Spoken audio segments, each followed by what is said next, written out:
Hi guys, a very warm welcome to the session. यार हमारा जो लास्ट वाला लेक्चर था, आपको याद होगा हमने जेएलपी का कॉन्सेप्ट स्टार्ट किया था। और जब जेएलपी का कॉन्सेप्ट स्टार्ट किया था, मैंने आपको बिल्कुल जीरो से समझाया था। मैंने आपको सबसे पहले तो जेएलपी छोड़िए, मैंने आपको ये बताया था कि ये जो जॉइंट लाइफ पॉलिसी, मतलब नॉर्मल कोई भी आप पॉलिसी लेते हो उसमें क्या चलता है। आप प्रीमियम देते हो और अगर डेथ होती है या मैच्योरिटी आ जाती है तो आपको पूरा पैसा मिल जाता है। बट इन केस अगर आप बीच में पेमेंट करना बंद कर दो, मतलब आपने सोचिए 4 साल पॉलिसी का अमाउंट दिया और 4 साल बाद आपने पे करना बंद कर दिया, तो उस वक्त 4 साल बाद जो आपने पेमेंट करना बंद कर दिया, उस वक्त जो आपको पैसा मिलता है, उस वक्त जो आपको पैसा मिलता है उसको सरेंडर वैल्यू कहते हैं। क्लियर है? फिर मैंने आपको बताया कि यहां पे फर्म में क्या होता है। फर्म में नॉर्मली क्या होता है कि आप जब जॉइंट लाइफ पॉलिसी लेते हो, आपका ऑब्जेक्टिव सिंपल रहता है। आपका ऑब्जेक्टिव रहता है कि कल को अगर फर्म को पैसा देना पड़ा रिटायरमेंट या डेथ पे, तो एकदम से पैसे अरेंज कहां से करें, तो पॉलिसी होगी तो वहां से पैसा आ जाएगा कुछ ना कुछ। तो अब नॉर्मली क्या होता है, फर्म जब ये जेएलपी लेती है तो ये जेएलपी को सरेंडर करना पड़ता है अगर कोई रिटायर हो रहा हो तो, और अगर डेथ हो जाती है तो पैसा वैसे ही पूरा मिल जाता है। तो मैंने आपको कॉन्सेप्ट बताया था कि एक होता है सम अश्योर्ड। सम अश्योर्ड मिलता है या तो डेथ पे या मेच्योरिटी पे, और रिटायरमेंट पे मिलती है सरेंडर वैल्यू। ये आप कॉन्सेप्ट दिमाग में रखना, जितने भी बच्चे पढ़ते हैं इनको ये कॉन्सेप्ट ही पता नहीं होते हैं तो डिफिकल्टी हो जाती है। क्लियर कट है बेटा फंडा? चलिए, फिर मैंने आपको बताया था ट्रीटमेंट ऑफ जेएलपी, और पहला ट्रीटमेंट मैंने आपको ये बताया था कि आप जेएलपी को ट्रीट कर सकते हो, और आप जेएलपी को ऐसे ट्रीट कर सकते हो कि आप उसको एक्सपेंस मान लो। पहले क्या मान लो? आप उसको एक्सपेंस मान लो। आप जेएलपी को क्या मान लो? आप जेएलपी को एक्सपेंस मान लो। तो जब आप जेएलपी को एक्सपेंस मानते हो, इसका मतलब क्या है? जब आप जेएलपी को एक्सपेंस मानते हो, इसका मतलब जब आप प्रीमियम का पेमेंट कर रहे हो, अल्टीमेटली आपका कैश कम हो रहा है तो कैश तो क्रेडिट होगा, और जेएलपी आप डेबिट कर रहे हो। अब अगर जेएलपी को at the end of the year आप पीएनएल में ट्रांसफर कर देते हो, listen to me very very very carefully, मैंने कहा सीधी सी बात है, अगर आप जेएलपी को at the end of the year PNL में ट्रांसफर कर देते हो, इसका मतलब आप उसको एक्सपेंस मान रहे हो, क्योंकि पीएनएल में तो एट द एंड क्या जाता है? एक्सपेंस ही जाता है, और अगर पीएनएल में चला गया इसका मतलब क्या है? हमने एक्सपेंस माना। तो ट्रीटमेंट क्या होता है? मैंने कहा है नॉर्मली देखो, ट्रीटमेंट ये होता है कि आप, मैंने इंपैक्ट भी बता दिया था, आप जब एक्सपेंस मानते हो तो उसका डबल साइडेड इंपैक्ट क्या आता है वो मैंने आपको समझा दिया था। मैंने गाइस उसके बाद आपको ये भी बता दिया था पूरा डिटेल में। मैंने कहा था, आप जब एक केस लिया था हमने कहा कि भैया ब्लैक क्या हो रहा है? रिटायर हो रहा है। तो आपको पक्का ये समझ में आ गया था कि जब ब्लैक रिटायर होगा इसका मतलब उसको मिलेगा क्या? सरेंडर वैल्यू मिलेगी। और 2014 मतलब 15 में वो रिटायर हो रहा था, और 2014 में जो सरेंडर वैल्यू थी दैट इज 3600, वो मिल जाएगा। क्लैरिटी है? वो 3600 मिल जाएगा। तो अब हमने कहा कि ठीक है, अब हमने पॉलिसी ली 2011 में, आपको याद आ रहा होगा, मैं पूरा जीरो से आपको रिवाइज करा रहा हूं ताकि कोई प्रॉब्लम रहे ही ना। मतलब अगर कल आपको 30% समझ में आ गया तो भी आज पूरा परसेंट अपन कवर कर लेंगे, बट वो 30% आना जरूरी है। अब मैंने कहा क्या हुआ, हमने 2010 जून 2011 को पॉलिसी ली, तो हम 11 में पेमेंट करेंगे, 12 में करेंगे, 13 में करेंगे, 14 में करेंगे। 15 में तो जून आने से पहले ही, मतलब अप्रैल में ही वो आदमी रिटायर हो गया। तो हमने क्या किया, इन चारों के चारों ईयर्स का, ये देखो आप 11 में हमने प्रीमियम पे किया और पीएनएल में ट्रांसफर किया। फिर आप देखो हमने 12 में आए, 12 में प्रीमियम पे किया, पीएनएल में ट्रांसफर किया। ये देखो हम 13 में आए, प्रीमियम पे किया, पीएनएल में ट्रांसफर किया। उसके बाद मेरे गाइस 14 में आए, प्रीमियम पे किया, पीएनएल में ट्रांसफर किया। अब उसके बाद अगर आप देखोगे तो 15 में तो रिटायरमेंट हो गया। अब 15 में रिटायरमेंट हो गया तो क्या होगा, हम पॉलिसी सरेंडर कर देंगे। हम जाएंगे बैंक उसके पास, इंश्योरेंस कंपनी के पास, बोले यार हम अभी तक तो पार्टनरशिप में थे, अब हम पार्टनरशिप क्या कर रहे हैं, हमारा रिकॉन्स्टिट्यूट कर रहे हैं, ये आदमी जा रहा है। तो वो कहेंगे ठीक है यार, तुम्हारी पार्टनरशिप भी बंद हो रही है तो अब उस नाम से तो पेमेंट हो नहीं पाएगा, तो आप सरेंडर करो। पॉलिसी सरेंडर करेंगे, वो हमें 3600 रुपए देंगे। क्लियर है? अब ये 3600 हमारे पास आएगा तो बैंक डेबिट होगा, जेएलपी हम क्रेडिट करेंगे। सर जेएलपी यहाँ पे किस नेचर से क्रेडिट हो रहा है? मैंने कहा आप जेएलपी को एज अ इनकम मान सकते हो, एज एन इनकम मान सकते हो, और फिर ये इनकम डिस्ट्रीब्यूट हो गई किसमें? ओल्ड पार्टनर्स ओल्ड रेशियो में। क्लियर है? सर ये ऊपर आप जेएलपी यूज कर रहे थे और यहाँ पे भी जेएलपी यूज कर रहे हो, कभी आप इनकम बोलते हो, कभी आप एक्सपेंस बोलते हो। मैंने कहा यार एक चीज ध्यान रखो, अगर तुम चाहते हो कि तुम अकाउंट्स में एक्सपर्ट हो तो कभी भी नाम पे नहीं जाना, नेचर पे जाना है। क्या बोला मैंने? नाम पे नहीं जाना है, नेचर पे जाना है, ठीक है। जैसे आपको मैं एक बात बताऊं, आपको याद होगा कि अपन नॉर्मली क्या करते हैं, नॉर्मली पीएनएल अकाउंट जब बनाते हैं, हम जब पीएनएल डेबिट मारते हैं या क्रेडिट मारते हैं, तो हम हमेशा क्या कहते हैं, ये हमारा एक्सपेंस है या इनकम है। बट जैसे ही आपका पीएनएल का बैलेंस आ जाता है एट द एंड, वो लाइबिलिटी बन जाता है। तो यहां पे नेम पे ज्यादा नहीं जाना है, नेचर पे जाना होता है। तो जेएलपी प्रीमियम जब आप ऊपर लिख रहे हो और पीएनएल में डाल रहे हो, तब वो एक्सपेंस है। जब आपको एट द एंड पैसा उनसे मिल रहा है, वो आपके लिए इनकम है। वो आपके लिए क्या है गाइस? इनकम है। तो आप नेचर पे फोकस करो, नाम पे मत करो, ठीक है। तो एंड में जो पैसा आ रहा है वो मेरा इनकम के नेचर में है। वो पैसा आया तो बैंक टू जेएलपी एंट्री मारी, फिर ये JLP old partners old ratio में डिस्ट्रीब्यूट हो गई। तो अल्टीमेटली जो ये रिटायर हो रहा है आदमी, जो ये रिटायर हो रहा है ब्लैक, इसको इसका शेयर मिल गया ना, इसको इसका शेयर मिल गया, यस मिल गया, कहानी खत्म हो गई। अब मैंने कहा इसके आगे की स्टोरी क्या है। मैंने कहा ये तो था नॉर्मल अपना मेथड, इसमें तो कल भी आपने एक्सपर्टीज ले ली थी, फिर आपको पता होगा ये अकाउंट बनाने सिखाए थे मैंने आपको सारे के सारे। फिर मैंने आपको डेथ वाला पार्ट बताया था। मैंने कहा था अब ब्लैक की डेथ हो रही है, अब ब्लैक की अगर डेथ हो रही है तो अब 3600 नहीं मिलेगा माय डियर फ्रेंड्स, 3600 नहीं मिलेगा, अब मिलेगा 50,000। कितना मिलेगा? अब 50,000 मिलेगा।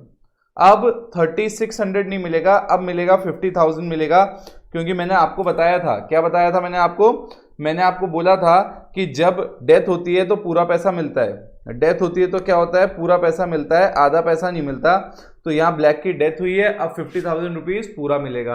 अब हमने क्या किया? कुछ नहीं, वापस वही एक्सपेंस बुक किया और हमने पीएनएल में डाला, पेमेंट की एंट्री पीएनएल में डाला। एंड में बस देख लो ये दो एंट्री सेम है, bank to JLP, JLP to old partners old ratio, but amount change हो गया। वहां मिली सरेंडर वैल्यू, यहां मिला पूरा सम अश्योर्ड। स्टोरी क्लियर है? स्टोरी क्लियर है। आपको इंश्योरेंस का बेसिक समझना पड़ेगा तो ये समझ में आ जाएगा, ठीक है। अब आप देखो accountancy at the next level. अब हम कह रहे हैं अगर हम एक्सपेंस ना माने, सर एक्सपेंस नहीं मानोगे तो क्या मानोगे? मैंने कहा एक्सपेंस नहीं मानूंगा, मैं तो एसेट मानूंगा। क्या बोला मैंने कहा मैं एक्सपेंस नहीं मानूंगा, मैं एसेट मानूंगा। तो आपका सवाल हो सकता है सर एसेट मान लोगे आप? कुछ भी मान लोगे, ऊपर एक्सपेंस यहाँ एसेट, हमें बच्चा समझ रखा है क्या? आप तो हम सीए स्टार्ट कर चुके हैं, 12th वाले थोड़ी रहे कि कुछ भी पागल बना दो। अरे भैया पागल नहीं बना रहा हूं मैं, ये कह रहा हूं कि आप जेएलपी को एसेट भी मान सकते हो। सर एसेट के लिए तो एक क्राइटेरिया होता है, तभी आप एसेट बनाते हो। मैंने कहा यस, बिल्कुल सही बोले तुम। क्राइटेरिया होता है रिकॉग्नाइज करने का। तो रिकॉग्नाइज करने का क्या क्राइटेरिया होता है? जब आपको शॉर्ट हो, जब आपको शॉर्ट हो कि मुझे पैसा इसके सामने मिलेगा ही मिलेगा, आपकी प्रोबेबिलिटी हो कि आपको पैसा मिलेगा, तो आप कहते हो ये मेरे लिए एसेट है। तो अब यार जब आप 3,000 रुपीज का पेमेंट कर रहे हो, याद करो वो क्वेश्चन, याद करो वो क्वेश्चन। क्वेश्चन कहां गया? क्वेश्चन खोलना पड़ेगा अपने को, क्वेश्चन खोलना पड़ेगा पहले। चलो चलो चलो क्वेश्चन पे आ जाते हैं अपन। ये रहा अपनी क्वेश्चन की शीट।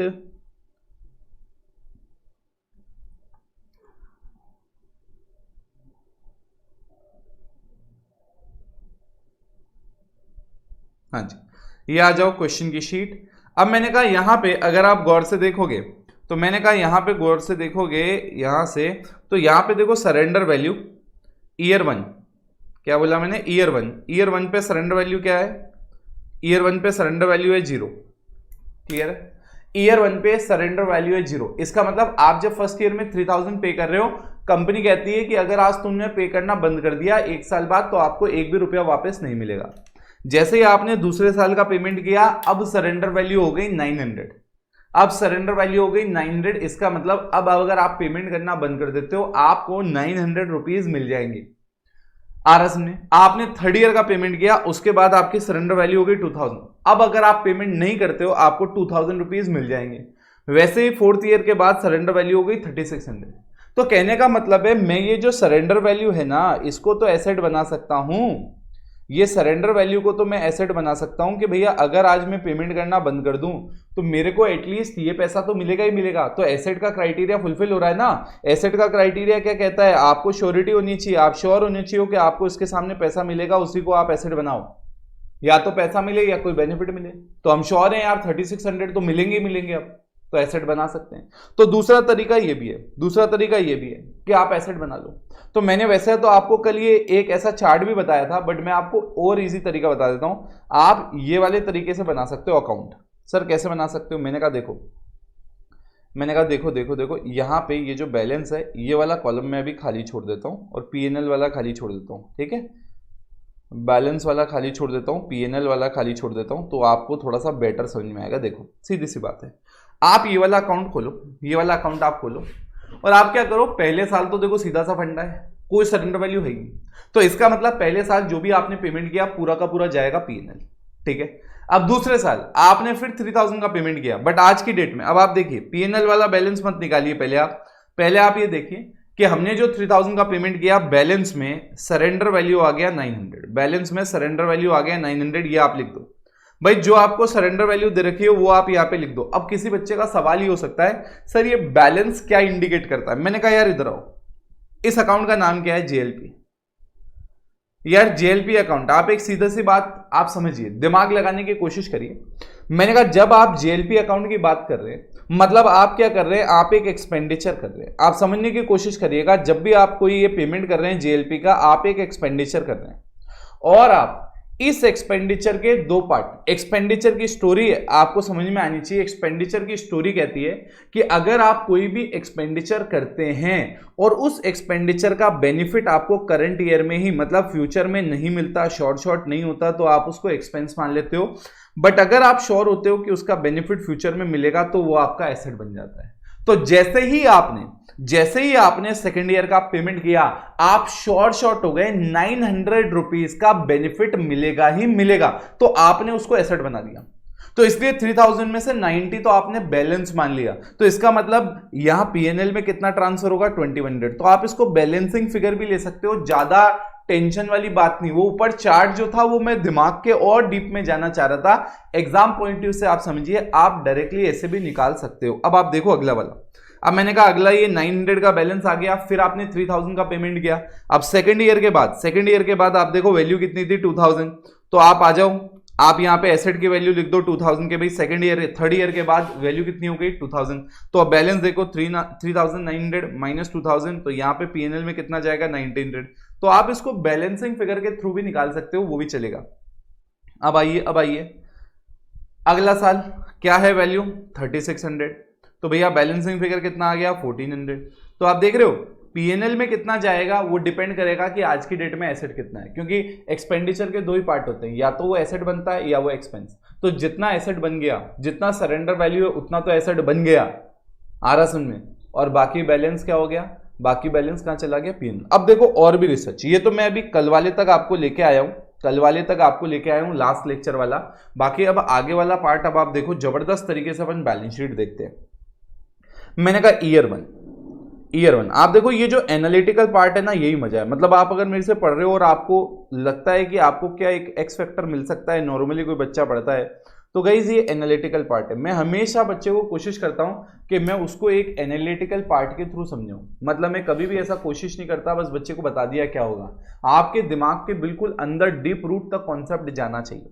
मैंने कहा आप यहां देखो बैलेंस शीट, आप यहां देखो भाई, एट द एंड क्या होता है? डबल इफेक्ट से बैलेंस शीट मैच होनी चाहिए, तो मुझे वो डबल इफेक्ट समझ में आने चाहिए। तो मैंने कहा देखो, जब मैं पेमेंट कर रहा हूं, आप समझने की कोशिश करना, ईयर वन में मैंने पेमेंट किया और मैंने 3000 रुपीज मेरा कैश में से माइनस कर दिया। अब सवाल उठता है, मैंने 3000 रुपीज मेरे कैश में से माइनस कर दिया, ये तो बिल्कुल सही बात है, बिल्कुल सच बात। मैंने कहा दूसरा इंपैक्ट, मैंने कहा ये पूरा का पूरा पीएनएल में चला गया, तो can I say that partners capital में क्या हो गया? ये माइनस हो गया।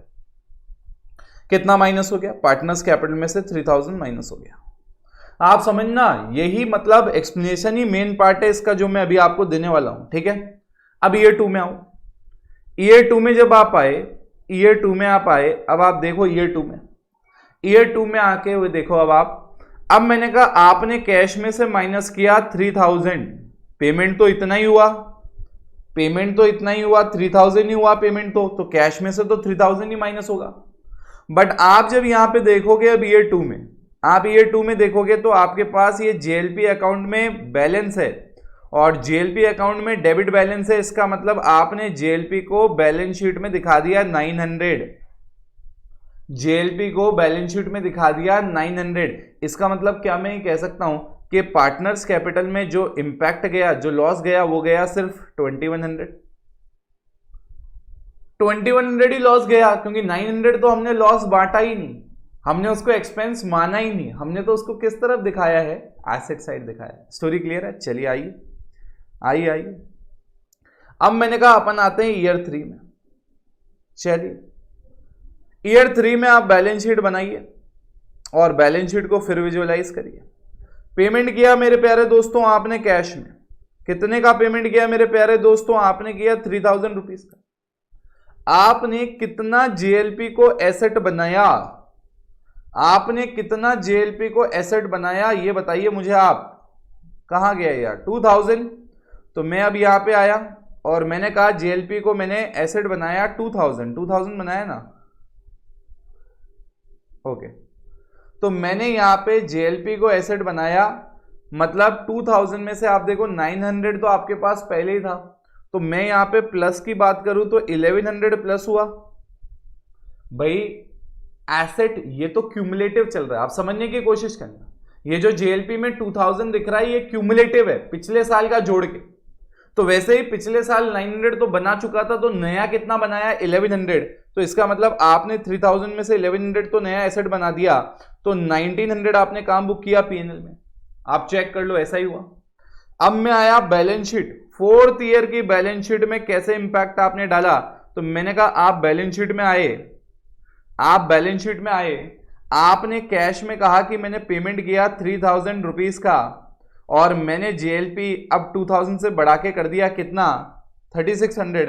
मतलब कितना और प्लस किया आपने एसेट? भाई पुराना एसेट तो 2000 था ही था, अब आपने 1600 और बढ़ा दिया और कितना हो गया 3600। इसका मतलब आपने पार्टनर्स कैपिटल में इस साल आपने 3000 में से 1600 तो एसेट मान लिया, तो लॉस कितना बुक किया आपने? सिर्फ और सिर्फ लॉस बुक किया 1400। कितना बुक किया माय डियर फ्रेंड्स? 1400। अब आप एक चीज समझने की कोशिश करिएगा, एक चीज आप समझने की कोशिश करिएगा। यहां तक तो आपको समझ में आ गया, यहां तक तो आपको समझ में आ गया कि ये क्या हो रहा है, कैसे हो रहा है। अब मैंने कहा यहां पे कैच समझिए, यहां पे कैच समझिए। मैंने कहा अब अगर मैं क्यूमुलेटिव, ये तो मैंने हर एक साल इंडिविजुअल इंपैक्ट डाला। मैंने क्या किया? हर एक साल इंडिविजुअल इंपैक्ट डाला। अगर कोई मुझसे पूछे बैलेंस शीट पे आप क्यूमुलेटिव इंपैक्ट बताओ, cumulative impact on balance sheet, मैंने कहा अभी बताते हैं। ये जो cumulative impact on balance sheet है इसको आप देखिए, मैं बहुत टाइम ले रहा हूं इसको समझाने में, बिकॉज आपका इनकेस कोई बचपन का पार्ट भी कमजोर हो, आपको समझ में नहीं आ रहा हो चीजें कहां से फ्लो हो रही हो, तो आप यहां पे ये सीख सकते हो कि यार किस तरह से अकाउंट्स को पढ़ा जाता है, आरएस में किस तरह से अकाउंट्स को पढ़ा जाता है, what is the way to understand accountancy, ताकि दिमाग तक जाए, what is the conceptual part. अब आप समझिए, मैंने कहा क्यूमुलेटिव इंपैक्ट देखते हैं, और क्यूमुलेटिव इंपैक्ट में मैं यहाँ पे बैलेंस शीट बनाता हूँ, और बैलेंस शीट बनाने के बाद मैंने यहाँ पे सारा का सारा चीज करा, और मैंने यहाँ पे डाला कैश। मैंने कितने साल पेमेंट किया? 4 साल। तो 4 साल का पेमेंट कितना हो गया कैश का? 12000। क्लियर है? मैंने कहा मैंने 4 साल तक जेएलपी को अब बढ़ा के इंक्रीज करके टोटल जेएलपी का बैलेंस आ गया 3600। पहले 900, फिर 1100 और फिर 1600। टोटल जेएलपी में कितना आ गया? 3600। पार्टनर्स कैपिटल में मैंने कितना लॉस बुक किया भाई? 12000, जिसमें से 3600 तो मैंने एसेट मान लिया। तो कैन आई से दैट मैंने पार्टनर में लॉस बुक किया, एक्सपेंस बुक किया, अल्टीमेटली जो पार्टनर्स कैपिटल में गया 8400। अब आप देखो बैलेंस शीट में नेट इंपैक्ट इतना ही आया, 8400 लाइबिलिटी साइड, 8400 एसेट साइड। ठीक है, दोनों तरफ माइनस हो गए। अब आप समझिए, मैंने कहा ये जो है, ये जो अमाउंट है ये इंडिकेट क्या करता है, मतलब ये इंडिकेट क्या करता है। आप अब फर्स्ट मेथड को दिमाग में लो। अगर आप एक्सपेंस मानते तो आप 3600 लिखते हैं यहां पे? नहीं, आप पूरा का पूरा 12000 कहां लिख देते? पार्टनर्स कैपिटल में। क्लियर है? अगर एसेट साइड मेरा जेएलपी आता है, इट इंडिकेट्स क्या बोला मैंने? इट इंडिकेट्स दिस अमाउंट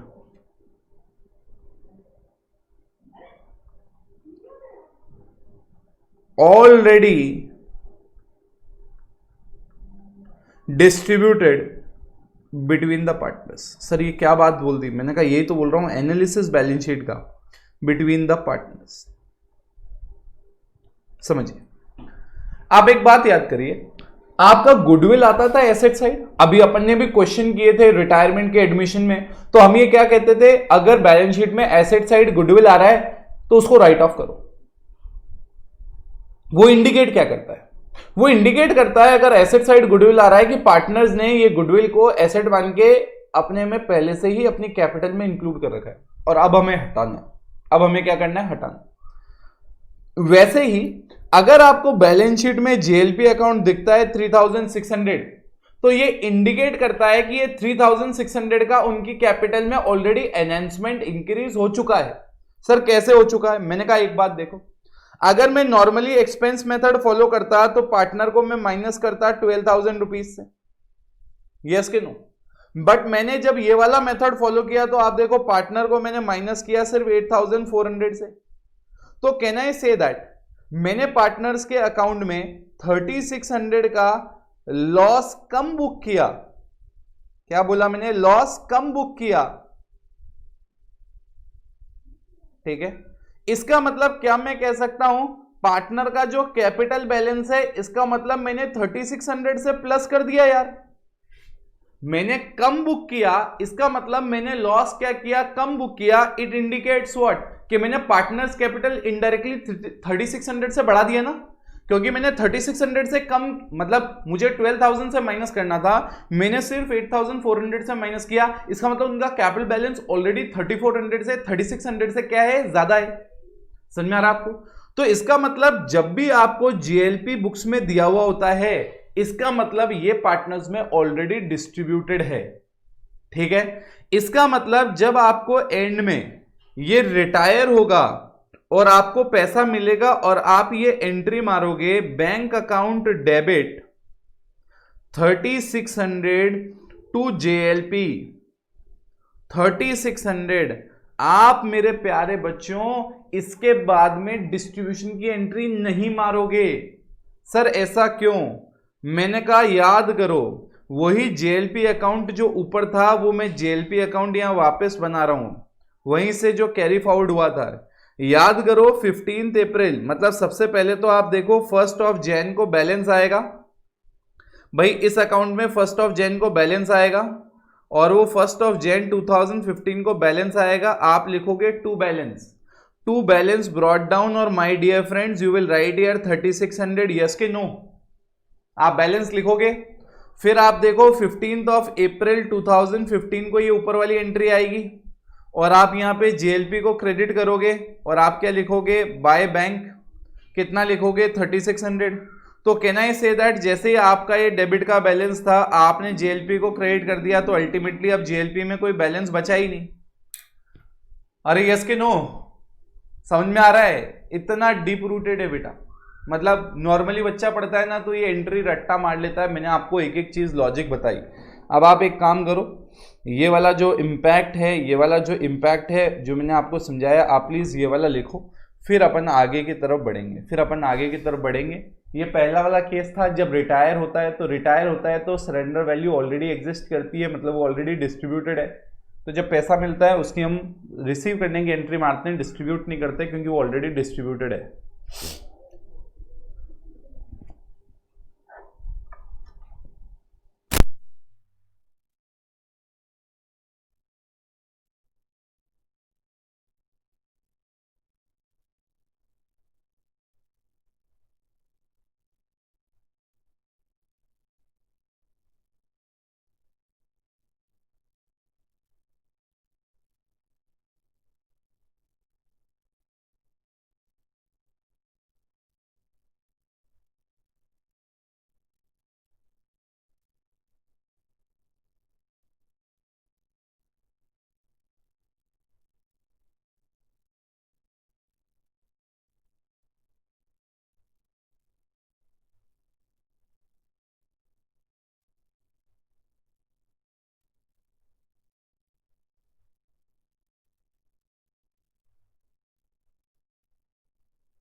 हो गया गाइस, हो गया यहां तक कॉपी। अब आप सुनिए ध्यान से। मैंने कहा यार अब अगर आप यहां तक देखोगे तो मैंने कहा ये तो केस नंबर 1 था, ये केस नंबर 1 था बेटा, कौन सा, ब्लैक रिटायर्ड 55 का। अब मैंने कहा इसी में केस नंबर 2 पे आते हैं। What if black died. आप देख रहे हो क्वेश्चन में मैंने चेंजेस क्यों किए, डेथ वाले भी साथ साथ, ताकि आपका कंपैरिजन यही खत्म हो जाए, मतलब ऐसा नहीं हो बाद में आप आगे जाके कंफ्यूज हो। अब मैंने कहा ब्लैक की अगर डेथ हो गई है तो मैंने कहा अब हमें क्या मिलेगा, अब हमें मिलेगा, ब्लैक की डेथ हो गई तो हमें 15 अप्रैल को जो पैसा मिलेगा, आप समझने की कोशिश करना, 15 अप्रैल को जो पैसा मिलेगा वो मिलेगा हमें 50,000। अब हमें वो 3600 नहीं मिलेगा। तो सर क्या चेंजेस होगा। मैंने कहा एक काम करता हूँ, मैं पहले तुम्हारे लिए वो अकाउंट उठा लूँ क्या, मैं पहले तुम्हारे लिए वो अकाउंट उठा लेता हूँ ताकि it is easy for me, it is easy for me. Sir सब कुछ सेम रहेगा। मैंने कहा बिल्कुल, डेथ और रिटायरमेंट में कोई फ़र्क नहीं आता है, सिर्फ वो पेमेंट रिसीव होने वाली एंट्री में फ़र्क आता है। चलो मैंने कहा यहाँ पे तो ये आएगा नहीं, तो ये फ्रेश पेज पे लिखता हूँ मैं यहाँ पे। हाँ जी, तो ये देखो, तो मैं कह रहा हूँ ये मैंने, आप देखो मैंने वो बस अकाउंट वैसा का वैसा उठा लिया कि मैंने 11 में पेमेंट किया, फिर मैं एसेट मान रहा हूँ, तो कैसे एसेट मानता मानता मानता आया मैं, और at the end I got the value of 3600। At the end I got the value of 3600 यार। This is what I got यार, this is what I got. Now listen to me very very carefully, now listen to me very very carefully. क्या है ये, कैसे है ये, अब आपको यहाँ पे समझ में आ जाएगा। मैंने कहा यार अब यहाँ पे स्टोरी ऐसी है कि ये 3600 मेरा बैलेंस आ गया, 3600 का मेरा पेमेंट आ गया।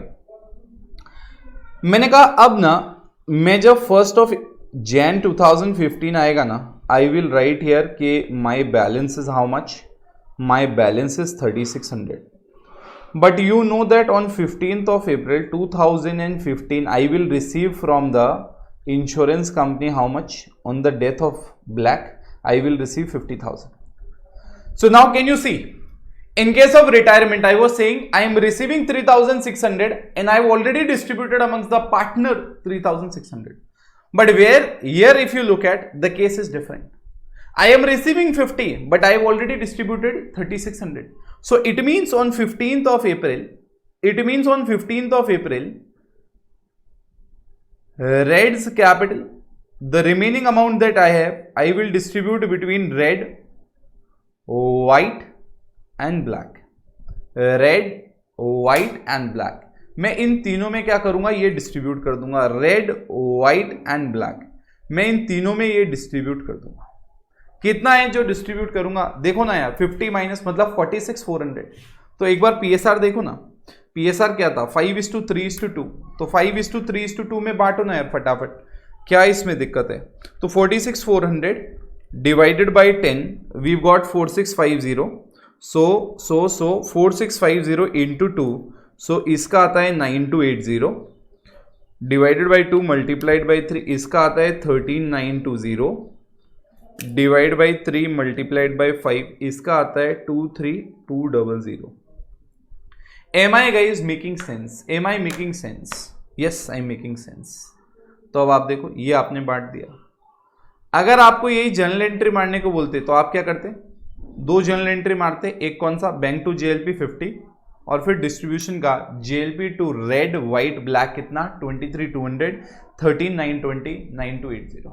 स्टोरी समझ में आ गई यार। ये डेथ वाला है, क्या डिफरेंट है इसमें, एसेट और एक्सपेंस दोनों क्लियर कर चुके हैं। फटाफट ये ऊपर वाला पार्ट कॉपी करो, ज्यादा टाइम नहीं दूंगा मैं, फटाफट बोल करने के लिए आपको दूंगा मैं, ज्यादा टाइम नहीं दूंगा मैं आपको, ठीक है। फटाफट इसको कॉपी मारो, फटाफट इसको कॉपी मारो। बाकी तो लगभग सेम है,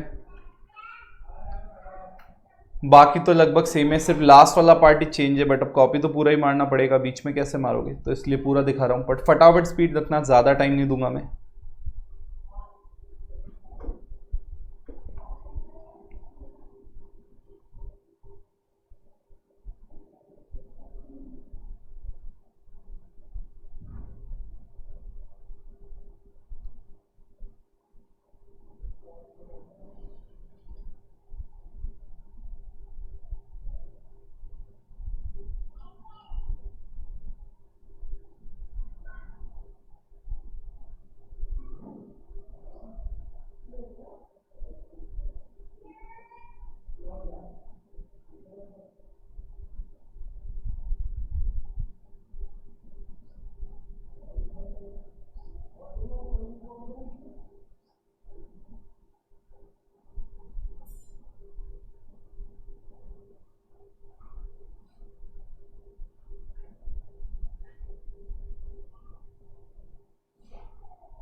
देखा गाइस आपने?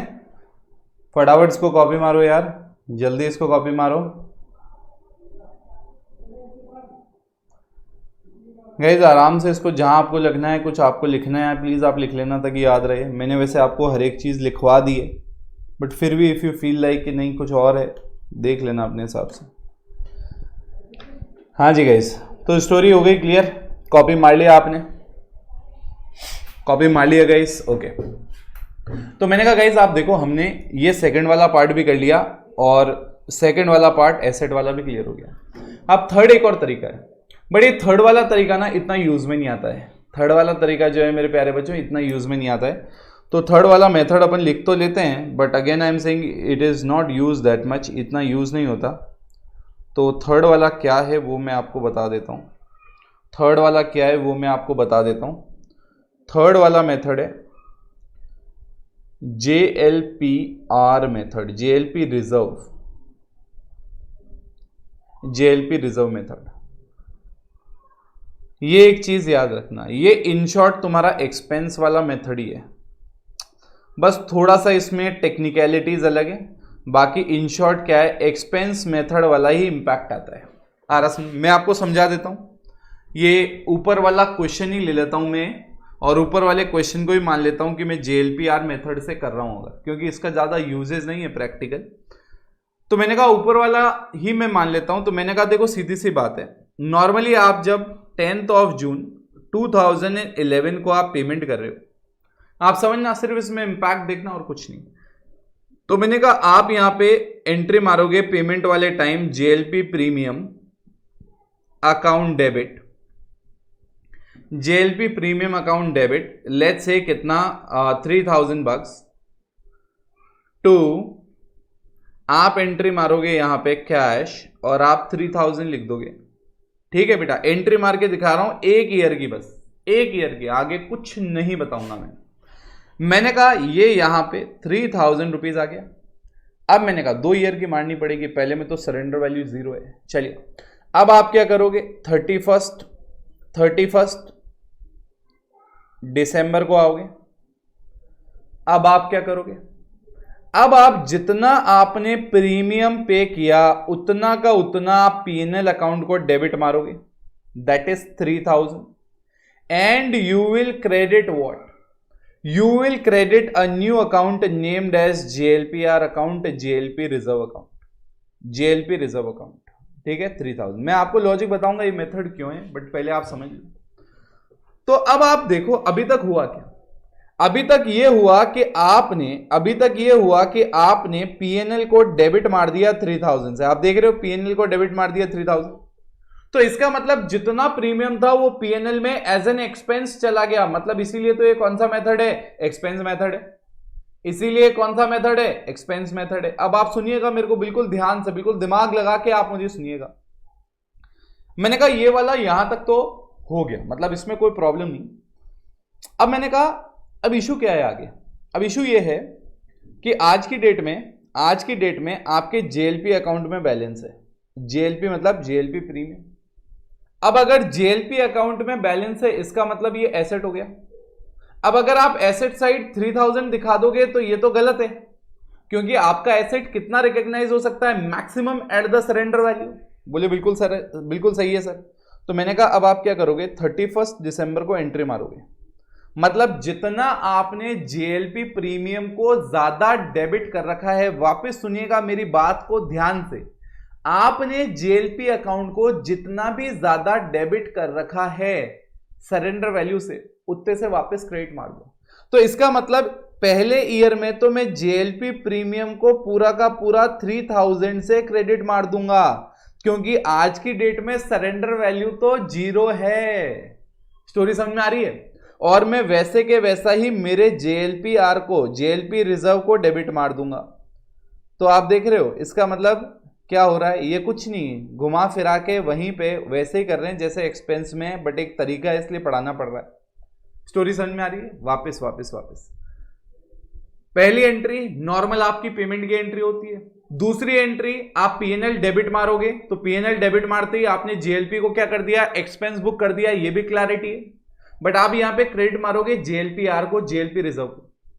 अब आपकी आज की डेट में आप देखो, आपके पास यहां जेएलपी प्रीमियम पड़ा है और यहां पे जेएलपी रिजर्व पड़ा है, ये दो नए अकाउंट पड़े हैं। बट आप इनको हमेशा जेएलपी को डेबिट मारोगे सिर्फ उस अमाउंट से जो आपकी सरेंडर वैल्यू है। तो यहां पे तो पूरा 3000 है, तो आप जेएलपी को क्रेडिट करोगे उतने अमाउंट से जो सरेंडर वैल्यू से ज्यादा है। अब पहली बार में तो सरेंडर वैल्यू 0 है, तो ये कितनी ज्यादा है, 3000, इसलिए मैंने क्रेडिट मार दिया और जेएलपीआर को कर दिया डेबिट। अब मैं बैलेंस शीट पे इंपैक्ट दिखाता हूं आपको। अब आप देखते चलो, ईयर 1 के बाद मैं आपको इंपैक्ट दिखाते हुए चल रहा हूं। मैंने कहा ये मेरी बैलेंस शीट है। अब मैंने कहा बैलेंस शीट में क्या हुआ, मैंने कैश से पेमेंट किया 3000। मैंने कहा अब आप ध्यान से देखो, मैंने पार्टनर्स कैपिटल में इनडायरेक्टली लॉस बुक कर दिया, पीएनएल को डेबिट मार के 3000। हाँ, मेरे जेएलपी अकाउंट में एक भी रुपया नहीं है, मेरे जेएलपीआर में एक भी रुपया नहीं है, क्योंकि मैंने वो क्रेडिट कर दिया। स्टोरी समझ में आ रही है? ये ईयर 1 की स्टोरी हो गई। कौन सी स्टोरी हो गई, मेरी ईयर 1 की स्टोरी हो गई। अब आप ध्यान से सुनिएगा। मैंने कहा अब मैं ईयर 2 पे आता हूं। अब मैं अगर ईयर 2 पे आता हूं तो ईयर 2 पे आके क्या होगा, मैंने कहा देखो ईयर 2 में मैं 10 जून को आऊंगा। अब आप दिमाग लगाइएगा, यहां पे देखिए, आप फुल स्क्रीन देखिए इसको। मैंने कहा यहां पे मैं 10 जून को आऊंगा। 10 जून को जब मैं आऊंगा यहां पे, तो मेरे पास 10 जून 2012 मैं यहां पे वापस पेमेंट करूंगा, तो मैं यहां जेएलपी प्रीमियम लिखूंगा और जेएलपी प्रीमियम को मैं डेबिट मारूंगा कितने से, 3000। आप बिल्कुल देखते हुए चलिए, प्रोसीजर एस्पेक्ट में पूरा कराते हुए चल रहा हूं, फिगर्स लेके, क्वेश्चंस लेके।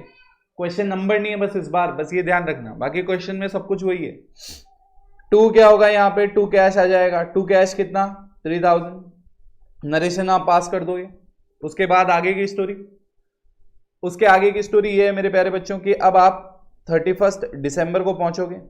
31 दिसंबर 2012 आप लिखोगे। आप यहाँ पे क्या लिखोगे, पीएनएल अकाउंट, और पीएनएल अकाउंट को आप डेबिट मारोगे और आप यहाँ पे क्रेडिट करोगे किसको, जेएलपी रिजर्व को, जेएलपीआर जिसको बोल सकते हो शॉर्ट फॉर्म, कितने से, 3000 से।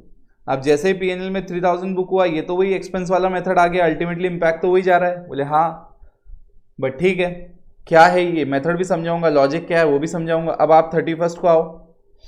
आप मुझे बताओ आज की डेट में तुम्हारा जेएलपी कितना रिकॉर्ड हो सकता है। ऑब्वियसली आपका जेएलपी यहाँ पे तो दिख रहा है 3000, जबकि सरेंडर वैल्यू कितनी है, 900। तो आपने जेएलपी को कितना ज्यादा डेबिट कर रखा है अपनी सरेंडर वैल्यू से, आपने 2100 ज्यादा कर रखा है।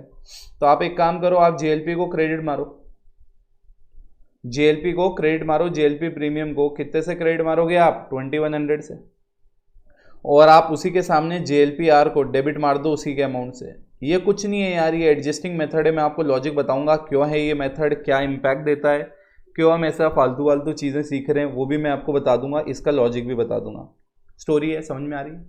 ईयर 2 का बैलेंस शीट भी देखो। अब आप ईयर 2 का बैलेंस शीट भी देखो। आप ईयर 2 का बैलेंस शीट देखो। ईयर 2 का आपने बैलेंस शीट देखा। अब ये क्यूमुलेटिव बैलेंस शीट बनाएंगे हम, क्यूमुलेटिव बनाएंगे। क्यों बनाएंगे क्यूमुलेटिव, क्योंकि हमें पूरा इंपैक्ट देखना है जेएलपी का। तो मैंने कहा आपने पहले साल 3000 कैश माइनस किया, फिर 3000 कैश माइनस किया, टोटल 6000। आपने पहले साल पार्टनर्स कैपिटल में लॉस बुक किया 3000, दूसरे साल बुक किया 3000, टोटल हो गया 6000। पहले जेएलपी में कोई बैलेंस नहीं था। अब आज की डेट में जेएलपी में बैलेंस आ गया, कितने का, 900। सर 900 कैसे आया, मैंने कहा याद करो, 3000 से आपने डेबिट मारा, बिल्कुल सर। 2100 से आपने क्रेडिट मारा, बिल्कुल। तो आपका जेएलपी कितना दिख गया, 900। अब यहाँ पे देखो जेएलपीआर, जेएलपीआर, जेएलपीआर, ये क्या है, ये नया अकाउंट है। सर क्या अकाउंट है, ये फर्जी अकाउंट है, बिल्कुल बोगस अकाउंट है, कोई मतलब नहीं है इसका, बस एडजस्टमेंट का मतलब है। मैं आपको समझाऊंगा कैसे। यहाँ पे कितना आ गया, यहाँ पे सेम वही 900 आ गया। पहले 3000 से क्रेडिट हुआ था, फिर 2100 से डेबिट हुआ, नेट बैलेंस कितना रह गया, 900। अब सर ये मेथड का आप मतलब बता दो, करना क्या है आपने, प्रोसीजरल एस्पेक्ट तो बता दिया। मैंने कहा देखो यहां पे मतलब क्या है, मतलब ऐसा है माय डियर फ्रेंड्स कि मेथड नंबर 1, मेथड नंबर 1, थोड़ा ऊपर चलना पड़ेगा, ये देखो, ये मेथड नंबर 1। मेथड नंबर 1 कहता है हम जो भी प्रीमियम पे करेंगे हम उसको एक्सपेंस मानेंगे। मतलब हम एक्सपेंस मानेंगे, हम नहीं चाहते कि वो सरेंडर वैल्यू जो छोटी सी एक वैल्यू है उसको बार बार दिखाते रहें, हम तो सारे के सारे को एक्सपेंस मानेंगे। हमने कहा ठीक है मान लो। मेथड 2 में आए, मेथड 2 कहता है कि भैया अब हम क्या करेंगे, अब हम जो सरेंडर वैल्यू है उसको एसेट मानेंगे। तो ये जो सरेंडर वैल्यू होती है जो बहुत कम होती है, इसको दिखाने का पर्पस क्या, ऑब्जेक्टिव क्या है? तो लोगों ने आर्ग्यू किया ये जो एसेट अपन रिकॉग्नाइज करते हैं इसमें थोड़ा सा रिकॉर्डिंग करते वक्त ध्यान तो रखना पड़ता है, बट इसका एक फायदा है। क्या फायदा? बोले जब कोई हमारी बैलेंस शीट देखेगा यूजर, उसको समझ में आ जाएगा कि हमारी जेएलपी ले रखी है और उस जेएलपी की आज की डेट में सरेंडर वैल्यू क्या है। तो इसलिए कहा मेथड 2 जो थोड़ा सा बेटर है मेथड नंबर 1 से। तो मेथड नंबर 3 क्या है, इसका वेरिएंट है। अब आप देखो मेथड नंबर 3 में क्या जबरदस्त चीज है। मेथड नंबर 3 क्या करता है? मेथड नंबर 3 कहता है ठीक है एक्सपेंस बुक करना था आपको, आप तो ये चाहते थे, ठीक है आपने मेथड नंबर 1 वाला एक्सपेंस का यूज कर लिया कॉन्सेप्ट, और आपको जो मेथड नंबर 2 का एडवांटेज था कि आपको आपकी बैलेंस शीट में जेएलपी दिखे, तो भैया अब आपकी मेथड बैलेंस शीट में जेएलपी दिख गई। आ रहा सुनने? आपको आपकी बैलेंस शीट में क्या दिख गई? जेएलपी दिख गई। और आपको यह भी पता पड़ गया इस जेएलपी की आज की डेट में सरेंडर वैल्यू क्या है। अब आप एक चीज ध्यान रखिएगा, जब भी बैलेंस शीट में जेएलपी आ जाता है, JLP R, it means what? It means surrender value of JLP is not distributed amongst the partner, is not distributed among the partners। इसका मतलब ये आपको जो जेएलपी दिख रहा है 900, नॉर्मली हम पिछले वाले मेथड में क्या कह रहे थे, जो हमें जेएलपी अकाउंट में एसेट साइड दिख रहा है इसका मतलब ये पार्टनर्स में डिस्ट्रीब्यूट हो चुका है। जबकि जब भी जेएलपीआर होता है आपको ये समझना है, जेएलपीआर जब भी होता है आपको ये मानना है कि हमारा ये जो जेएलपी है ये डिस्ट्रीब्यूट नहीं हुआ। तो सर एंड में एडजस्टमेंट क्या होगा? मैंने कहा ठीक है देखते हैं। अभी तो मैं ईयर 2 पे पहुंचा हूं, तो एक काम करूं क्या, ईयर 3 भी मार दूं, ईयर 4 भी मार दूं, ताकि आपके बिल्कुल दिमाग में सेट ही हो जाए। चलो यार अब आपके लिए मेहनत कर ही देते हैं। 2013 क्या है एंट्री? जेएलपी प्रीमियम कितना है my dear friends? JLP premium account debit to, JLP premium account debit to cash कितना आया माय डियर फ्रेंड्स? 3000।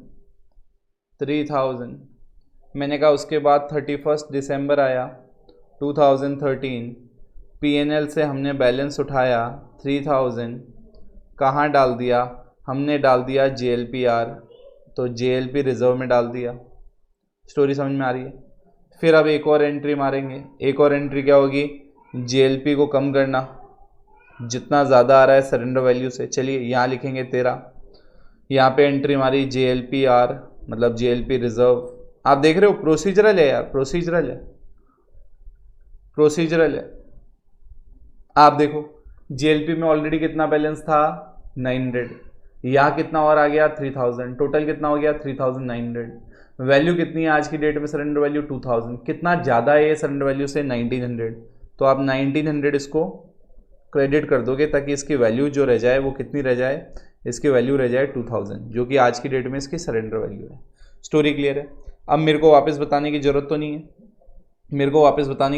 वो 19,000 लिख दिया, उसको सही करते हैं अपन अभी। चलिए वापस बताने की कोई ज़रूरत तो नहीं है यार, सवाल ही नहीं उठता कोई ज़रूरत हो।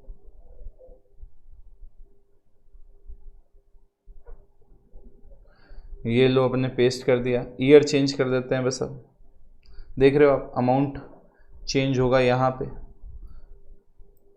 पे 14 आ गया, 14 आ गया, 14 आ गया। ठीक है, अब आप देखिए मैंने कहा पहले बैलेंस कितना था?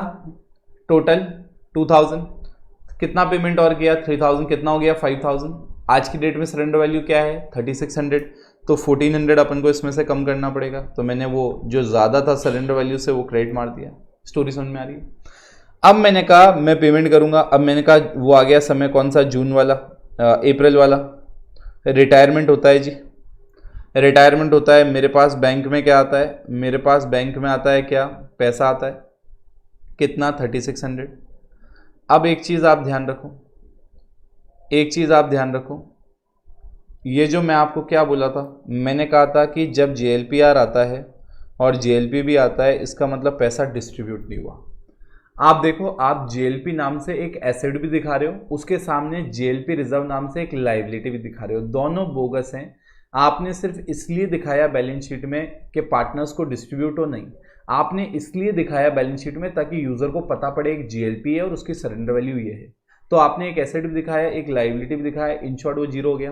तो आप एट द एंड क्या करोगे, वही करोगे, आप JLP रिजर्व को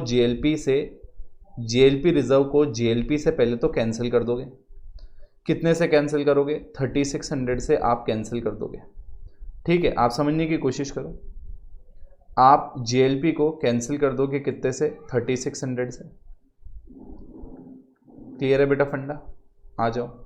अब जो 3600 एक्स्ट्रा बचा, आप JLP अकाउंट को विजुअलाइज करो। JLP अकाउंट में डेबिट बैलेंस था 3600, फिर आपके पास ये पैसा आता है, कौन सा वाला पैसा आता है, ये 3600। तो आपने JLP को और क्रेडिट किया 3600, ठीक है, तो JLP में बैलेंस क्या हो गया, जीरो। फिर आपने JLP को फिर क्रेडिट मारा तो JLP में बैलेंस आ गया क्रेडिट का 3600।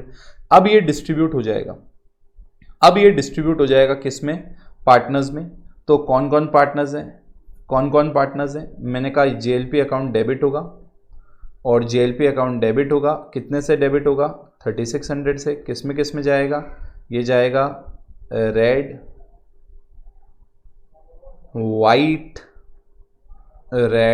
वाइट एंड क्या जाएगा, ब्लैक।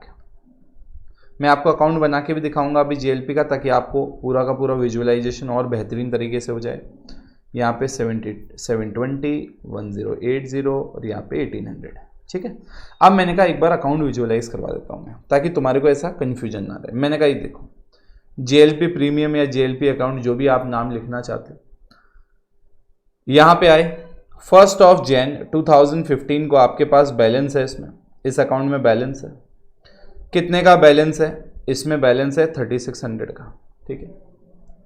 अब आप इसको क्या करो, 15 अप्रैल को आपके पास पैसा आया, आपने लिखा बाय बैंक, JLP क्रेडिट किया 3600 से। उसके बाद 15 अप्रैल को जो JLPR था उसके साथ इसकी एक रिवर्सल एंट्री मारी, क्योंकि दोनों बोगस थे, तो आपने JLPR से इसको क्रेडिट मार दिया, JLP रिजर्व से 3600। तो आप देख सकते हो इसमें 3600 का क्रेडिट ज़्यादा आ रहा है, 3600 का इसमें क्रेडिट ज़्यादा आ रहा है, अल्टीमेटली वही पैसा पार्टनर में बटा है। तो मैं यही कह रहा था कि जब जब आप JLPR अकाउंट बनाते हो, इसका मतलब यही होता है कि अभी तक ये पैसा डिस्ट्रीब्यूट नहीं हुआ।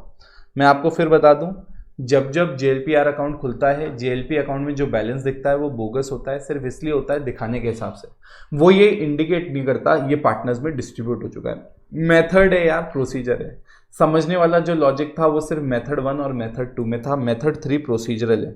अब यहाँ पे आपने रेड लिख दिया, रेड्स कैपिटल, आपने यहाँ पे लिख दिया 2 वाइट्स कैपिटल, क्या लिख दिया, वाइट्स कैपिटल, और आपने यहाँ पे लिख दिया क्या, आपने लिख दिया ब्लैक्स कैपिटल।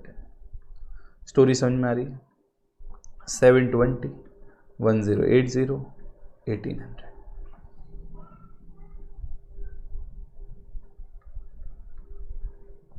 ठीक है, ये हो गया सारा का सारा। प्लीज़ अब आप इसको कॉपी कर लो, इसको अब आप एक बार वापस जब लेक्चर ख़त्म हो जाए इसको आप प्लीज़ देखना, इसको आप देखना।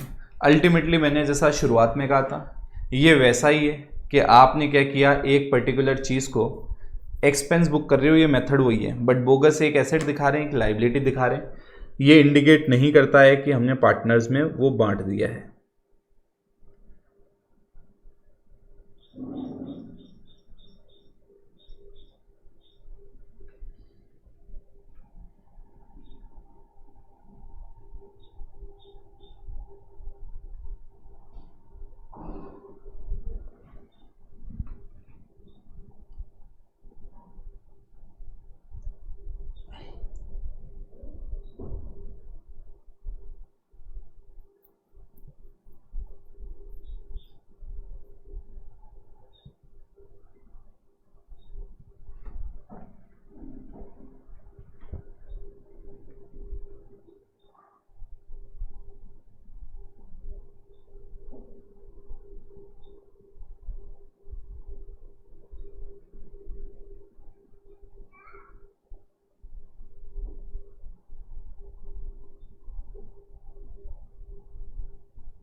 जल्दी जल्दी लिखो यार, जो बच्चे पीछे चल रहे हैं जल्दी जल्दी लिखो, थोड़ा स्पीड बढ़ानी पड़ेगी।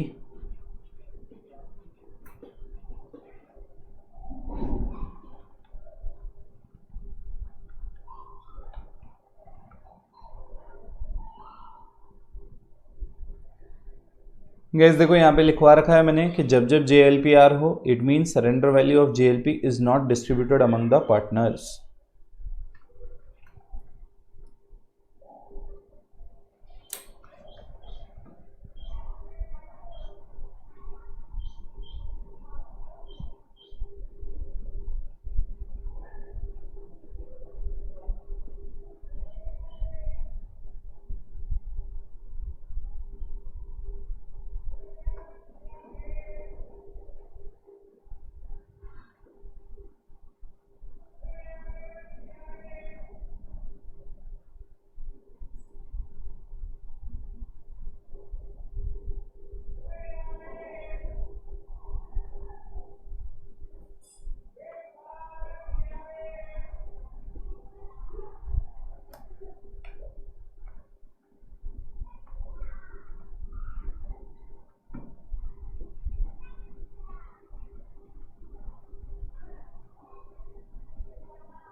यस गाइस, डन है पूरा का पूरा। चलिए तो गाइस आप देखिए हमने इन शॉर्ट 3 क्वेश्चन कर लिए अलग अलग, और 3 भी नहीं मतलब हमने लगभग 5 कर लिए, क्योंकि पहले 2 क्वेश्चन में हमने डेथ वाला एंगल भी देखा था।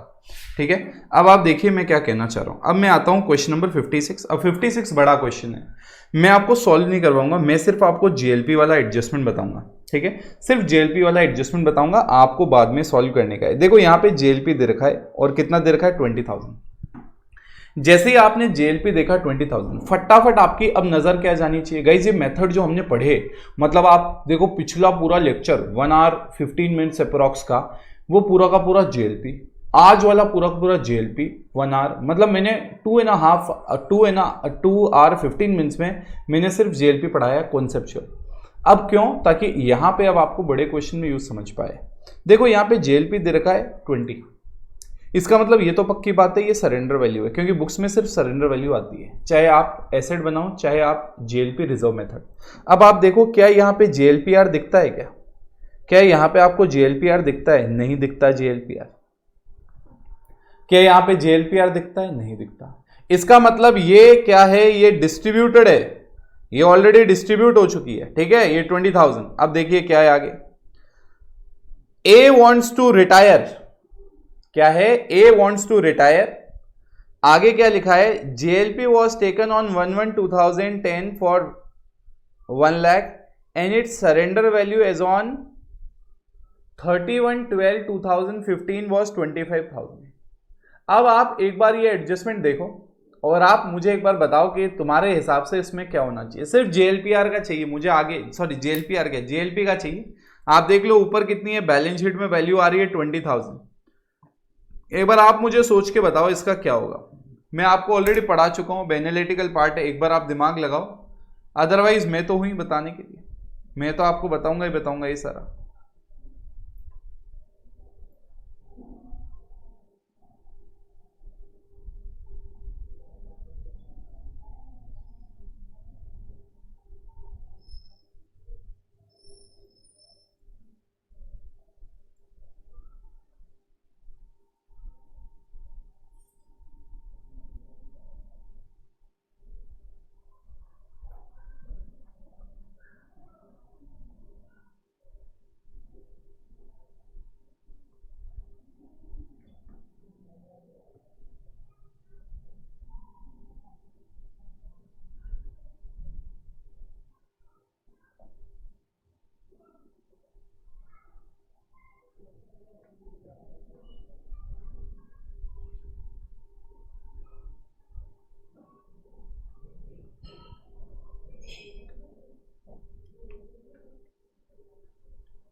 ओके, वेरी गुड यार, बच्चों ने बिल्कुल सही पकड़ा, मजा आ गया, मजा आ गया, मजा आ गया यार। अब देखो मतलब इतना मेहनत से एक्सप्लेन करने का मतलब रिवॉर्ड मिल गया, मतलब सही आया। अब सुनो, बिल्कुल सही जवाब दिया तुमने। कहा सर आज की डेट में इसकी जो वैल्यू है वो है 25,000, जिसमें से 20,000 बैलेंस शीट में ऑलरेडी है, वो डिस्ट्रीब्यूट हो चुका है। सर हम रिमेनिंग 5,000 डिस्ट्रीब्यूट करेंगे। अब आप देखिए, ये आपने बिल्कुल सही पकड़ा बेटा, बिल्कुल सही पकड़ा। This is what we will do, but now the catch is, catch आखिरकार है क्या? कैच है क्या? तो मैंने कहा कैच जो है वो ये है कि इस 5,000 का ट्रीटमेंट क्या है। जैसे अभी मैंने आपको बताया था, नॉर्मली हम सरेंडर करते हैं और हमारे बैंक में पैसा आ जाता है, वो भी एक तरीका है, बट क्वेश्चन में और भी तरीके हो सकते हैं जो इस तरीके से ये सॉल्व करें। कई बार ये क्या करते हैं, ये जेएलपी को एक नॉर्मली एसेट मान लेते हैं और ये कहते हैं देखो 20,000 तो पहले वैल्यू थी, अब 5,000 और वैल्यू बढ़ा देते हैं। आज की डेट में लिखा हुआ नहीं है कि सरेंडर कर दिया और कैश आ गया, तो हम ये 5,000 वैल्यू अप कर देंगे और ये रिवैल्यूएशन में भी ले जाते हैं। अल्टीमेटली पर्पस तो सेम ही है ना। आप अगर 20 से 25,000 वैल्यू कर दोगे और 5,000 आप रिवैल्यूएशन में प्रॉफिट बढ़ा दोगे, तो अल्टीमेटली ये प्रॉफिट जाके डिस्ट्रीब्यूट किस में हो रहा है? ये प्रॉफिट जाके डिस्ट्रीब्यूट हो रहा है किस में? ये डिस्ट्रीब्यूट हो रहा है पार्टनर्स में। तो 20,000 तो पहले ही डिस्ट्रीब्यूट हुआ था, 5,000 और डिस्ट्रीब्यूट हो जाएगा पार्टनर्स में, जैसा कि आप लोगों ने आंसर दिया, बिल्कुल सही है। तो अब इसको सॉल्व आपको करना है, इसको सॉल्व आपको करना है। क्लियर है बेटा फंडा? सॉल्व आपको करना है। बुक में मैं बता देता हूं क्या है। बुक में ये इसको रिवैल्यूएशन के थ्रू डिस्ट्रीब्यूट करते हैं। किसके थ्रू डिस्ट्रीब्यूट करते हैं? रिवैल्यूएशन के थ्रू, क्योंकि यहाँ पे दिया हुआ नहीं है कि हमने सरेंडर कर दिया और हमारे बैंक में पैसा आ गया, तो हम ये मानते हैं कि भाई ये पार्टनर जा रहा है, आज की डेट में कितना है, वैल्यू कितनी होगी 25, भाई उसके जाने के बाद कल नहीं तो परसों मिलेगी, तो वो ए जाते जाते कहेगा भैया ये एसेट की वैल्यू 20 नहीं है 25 है, तो जो 5,000 अभी तक डिस्ट्रीब्यूट नहीं हुआ है वो कर लो। आ रहा सुनने, आ रहा सुनने? क्लियर है बेटा फंडा? चलिए ये मैंने आपको बता दिया, ये मैंने आपको बता दिया। अब आप एक काम करें, एक बार एक काम करें, अब इसको अगले वाले पार्ट को आप देखें। ओके गाइस, तो आपने गाइस ये क्वेश्चन देखा होगा, सोना, गब्बू एंड अमित। कौन है बेटा? Sona, Gabbu and Amit are partners. कैसे? 3:1:1। अब आप इस क्वेश्चन को देखो, ये क्या जबरदस्त क्वेश्चन है। सर ये क्वेश्चन क्यों लिया आपने? चिंदी सा क्वेश्चन, इतने बड़े बड़े क्वेश्चन करा के अब हमें ऐसा क्वेश्चन दे रहे हो, मतलब आप इंसल्ट करना चाह रहे हो हमारी? नहीं बेटा, 1% ऐसा अपना इरादा नहीं है। यहां पे मेन जो बात है वो क्या है, यहां पे पॉलिसी इंडिविजुअल है, वहां पे जॉइंट लाइफ पॉलिसी थी, यहां पे सेपरेट लाइफ पॉलिसी है। क्या बोला मैंने? वहां पे जॉइंट लाइफ पॉलिसी थी, यहां पे सेपरेट लाइफ पॉलिसी है। अब अगेन आपका दिमाग क्या चलेगा, सर सेपरेट लाइफ पॉलिसी है तो इसका मतलब वो तो उनकी इंडिविजुअल पॉलिसी है, मतलब उनका पेमेंट तो उनके घर वालों को मिलना चाहिए। मैंने कहा नहीं, ये जो पॉलिसियां हैं, जो सेपरेट लाइफ पॉलिसी है, ये फर्म ने ली है। अरे फर्म ने रादर देन उन सारों की जॉइंट पॉलिसी लेने के बजाय उनकी एक सेपरेट पॉलिसी ले ली। क्या ले ली? Separate policy. अब आप देखिए इंपैक्ट, देखिए मुझे सिर्फ इंपैक्ट बताना है, यहां पे मुझे कुछ करके दिखाना ही नहीं है आपको, सिर्फ इंपैक्ट बताना है। मैंने कहा इंपैक्ट कैसे? मैंने कहा पहला क्या बोलता है ये कि Amit retires from the firm. Amit retire हो गया। अब आप देखो सबसे पहले ये पॉलिसी की जो ऊपर वाली वैल्यू दे रखी है ना, 1 लाख, 2 लाख, 3 लाख, ये है सम अश्योर्ड। क्या है सम अश्योर्ड? याद करो कल का जो शुरुआत का 10 मिनट्स था, मैंने आपको ये समझाया था कि सरेंडर वैल्यू क्या होती है, सम अश्योर्ड क्या होता है, प्रीमियम क्या होता है। आप देखो यहां पे ये डिफरेंशिएशन करने के लिए, तो यहां पे मैंने कहा कि 1 lakh rupees, 2 lakh rupees, 3 lakh rupees, ये क्या है? हमारी पॉलिसी की वैल्यूज है, पॉलिसी का अमाउंट है। अब आप देखिए ध्यान से, सरेंडर वैल्यू कितनी है? 10,000, 20,000, 30,000। कितना है? 10,000, 20,000, 30,000। ये क्या है मेरी? ये है मेरी सरेंडर वैल्यू। अब मुझे बताओ अगर अमित रिटायर हो रहा है तो इनको क्या मिलेगा? ऑब्वियसली इनको तीनों पॉलिसी की सरेंडर वैल्यू मिलेगी, मतलब 10,000, 10,000, 20,000 एंड 30,000, ये मिलेगा इसको। क्या मिलेगा? 10,000, 20,000 एंड 30,000 सरेंडर वैल्यू मिलेगी, क्योंकि किसी की डेथ तो हुई नहीं है, तो इनको 60,000 मिल जाएगा। ठीक है, मैं यहां पे आगे यहां पे लिख देता हूं, यहां पे लिख देता हूं, मैं यहां पे लिख देता हूं क्वेश्चन नंबर 50 कौन सा है? क्वेश्चन नंबर कौन सा है? क्वेश्चन नंबर कौन सा है? Let me just check. 57।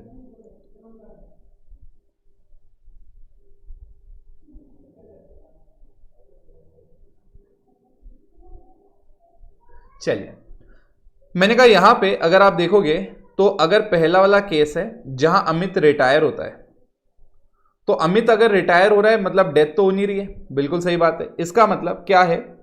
आपको तीनों की तीनों पॉलिसी की सरेंडर वैल्यू मिलेगी, that is 10,000 plus 20,000 plus 30,000।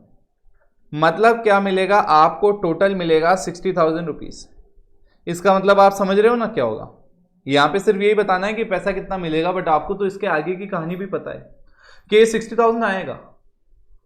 RS में ये 60,000 आएगा। दो ही तरीके हैं, या तो बैंक में आएगा, बैंक टू जेएलपी, और JLP to old partners old ratio, या फिर आप एसेट बनाओगे इन तीनों को, तो JLP account debit 60,000 to revaluation, और रिवैल्यूएशन बढ़ जाएगा ओल्ड पार्टनर्स ओल्ड रेशियो। तो कहने का मतलब है ओल्ड पार्टनर्स ओल्ड रेशियो में 60,000 बटेगा, ये पक्की बात है। आप दोनों में से कोई सा भी तरीका यूज करो। अब मैंने कहा आते हैं अपन जो सबसे इंपॉर्टेंट एस्पेक्ट है, वो सेकंड एस्पेक्ट।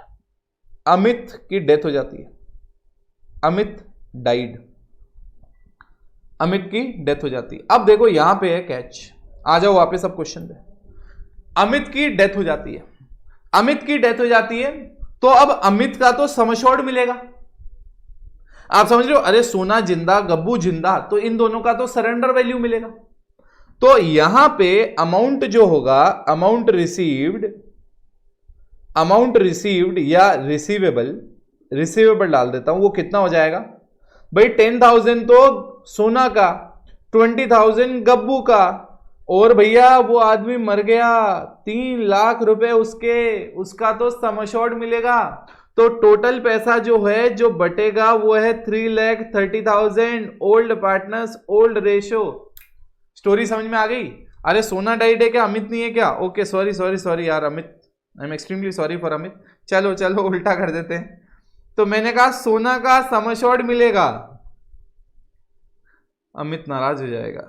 नहीं अमित ऐसी कोई बात नहीं, पर्सनल दुश्मनी नहीं है बेटा, फ्लो में चले गए। हाँ जी सुनो, तो मैंने कहा यहां पे भैया 20,000 और 30,000 ये तो मिलेगा ही मिलेगा, सरेंडर वैल्यू ये वाली तो मिलेगी मिलेगी। अमित वाले केस में, सॉरी सोना वाले केस में क्या होगा, पॉलिसी अमाउंट मिलेगा दैट इज 1 लाख। तो यहाँ पे कितना आ गया, 1,50,000, 1,50,000 ये मिलेगा। ओल्ड पार्टनर्स ओल्ड रेशियो में डिस्ट्रीब्यूट होगा। स्टोरी समझ में आ गई? स्टोरी समझ में आ गई आपको? दिमाग में सेट है मैं क्या बोल रहा हूँ? चलिए अब आप कॉपी करिए, इसमें ज़्यादा कोई टाइम इन्वेस्ट करना ही नहीं हमने।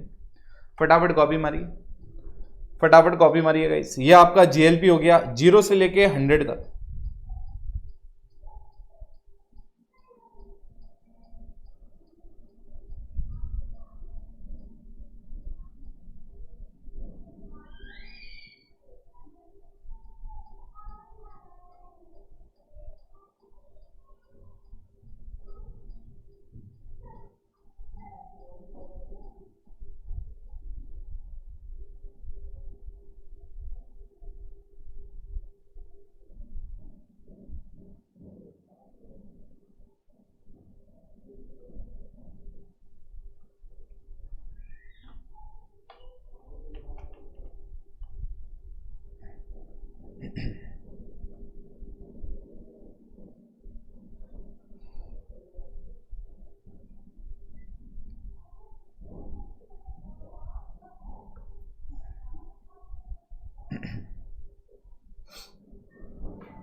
यस गाइस, तो गाइस आई थिंक पूरा का पूरा आपका जीएलपी कवर हो गया है। एक बार आप और देख लो।